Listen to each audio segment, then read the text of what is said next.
She'll be This here. is a Lucy Maud Montgomery story. And Maud Montgomery was a very well-known author in Canada and continues to be. And her stories were published again in the early 1900s. I really like telling those earlier stories. And so it's my telling of it. And it's called Akin to Love. And again, back to this connections thing. I seem to be in connections for whatever reason. Now, David Hartley had been visiting Josephine Elliott for decades. And Josephine Elliott was knitting quite quickly now. And what that usually meant is when Josephine Elliott was knitting quickly, it meant that David was to go because she had run out of things to say. And so David Hartley got up to leave. And she said, "Oh, are you leaving now?" And he said, "Well, yes, I think I'll just, go home and have tea with my sister." Well, if you don't mind, if we could have tea together. Oh, thought David Hartley. Oh, and yes, he said out loud. Yes, that would be lovely. Now, David Hartley knew quite a few things about Josephine Elliott. And one of the things that he knew for sure is that when she took down her mother's favorite tea set, that meant that somebody was being honored, or there was like a big celebration. And since David Hartley did not know that on that day there was an anniversary concerning her mother had long been passed, but of course that didn't stop Josephine Elliott from celebrating. Oh no, absolutely not. Tradition is tradition. When he saw her take down her mother's favorite tea set and wasn't aware about the celebration, well, what else could he think? I mean, she had asked him to stay, so it must be something to do with him. Absolutely. And this started a whole miscommunication. And he thought to himself, I'm wondering if it'll work now. I'm wondering, maybe now is the time. Maybe. Yes, it must be the time. And he was absolutely convinced of this because he saw all the delicacies that she put into the tea. Who else could she be honoring but him? After they had tea, Dave got the nerve up. Josephine, we've known each other for a very long time. We went to the same grade school together. And, well, we sing in the same choir. We go to the same church. Well, yes, David, said Josephine. Yes, I'm well aware of that. Well, I'm wondering, Josephine, would you marry me? Josephine's heart rose. David Hartley, she said. Why do you insist on asking me to marry you? I have told you repeatedly that I cannot and I will not marry you, and yet you keep insisting on asking me. Well, said David, looking at the tea set. Well, I thought maybe you had changed your mind. I have not, she said. I absolutely have not. And furthermore, this has to stop. From now on, David Hartley, if you ever ask me to marry you again, you will not be permitted in this house again. Said David. It's a bit harsh, don't you think, Josephine? I mean, really. I mean it, she said. Now, please leave. You know when I get upset like this? I need to be by myself. So please, just leave. And so Josephine, being Josephine, she got his scarf, she put it around his head. She made sure that his ears were covered. He made sure that his buttons were, and then she ushered him out the door.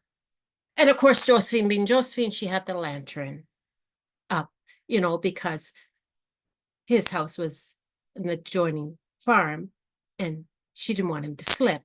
So, of course, she would have the lantern out to make sure that he could see his way. And so that was that. Now, a few days later, her sister came and visited her. And furthermore, said Josephine, I told him that if he ever asks me again, that he will not be allowed in this house. You did what? Said the sister. Really? Now you know my opinion on this. Every woman should be married. Now, Josephine. Every woman, said Josephine inside of her. Not out loud, because she knew that it would offend her sister. Every woman should be married. Married to a drunk like your husband is, right? Who puts the food on the table?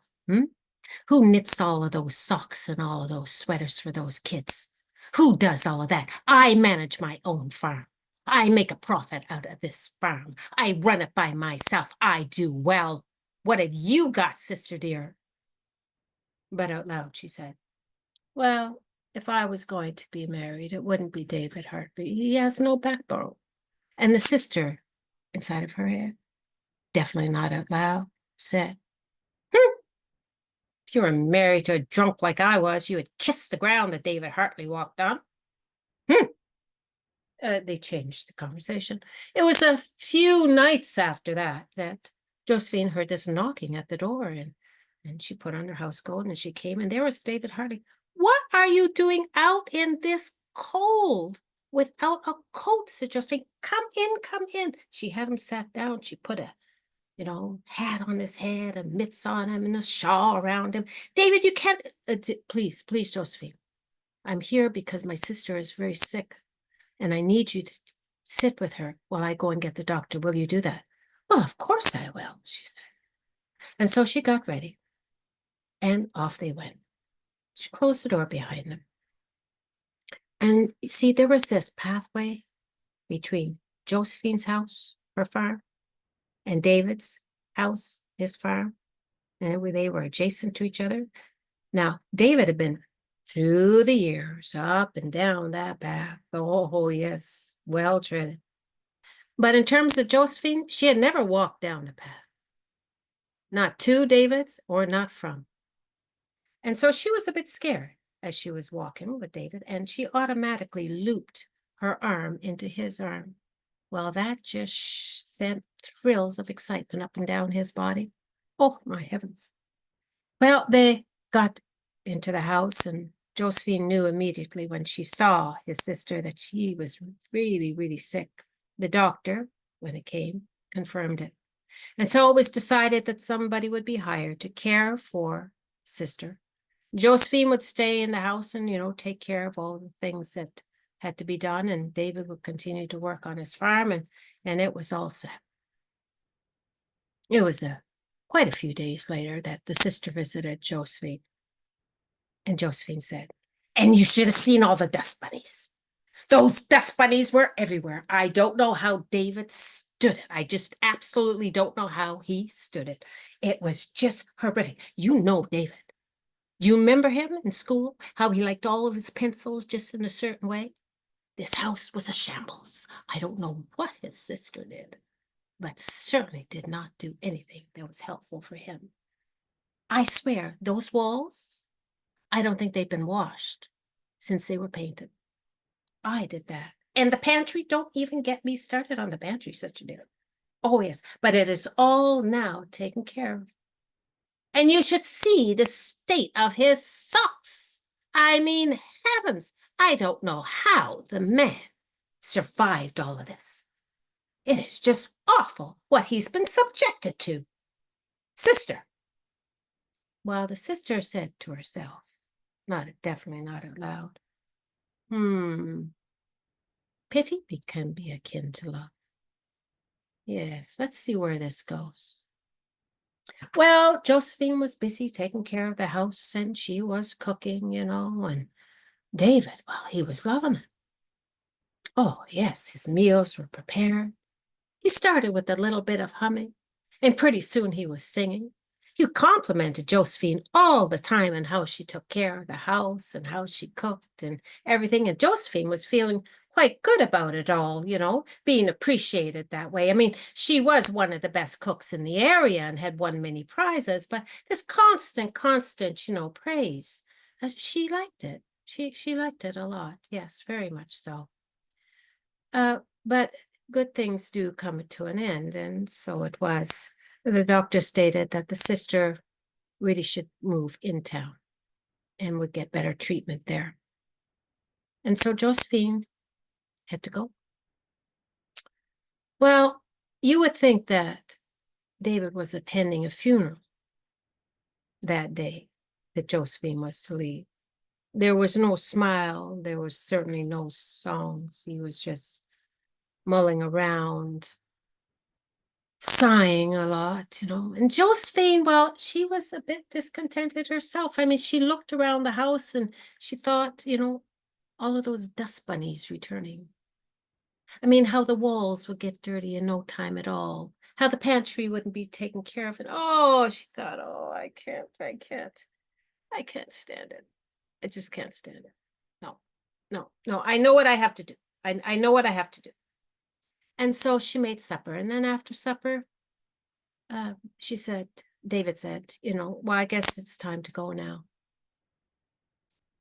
Yes, but I would like to have a conversation with you, if you don't mind, David, said Josephine. Well, yes. What is it? Well, I was, I was wondering, would you like me to cook for you? Well, that would be very nice of you, Josephine. Very nice indeed. Oh, yeah. And, would you like me to clean? Clean around? Well, yes, that would be good. Yes, certainly, if you want to clean. Mhm. Every day, said Josephine. Every day. You mean come here every day? Josephine, we belong to the same church. We go to the same choir. I mean, people would talk. I mean, Josephine, that is just not. The talk. I mean, Josephine would just be. Well, she said, they wouldn't talk if we got married. What? said David.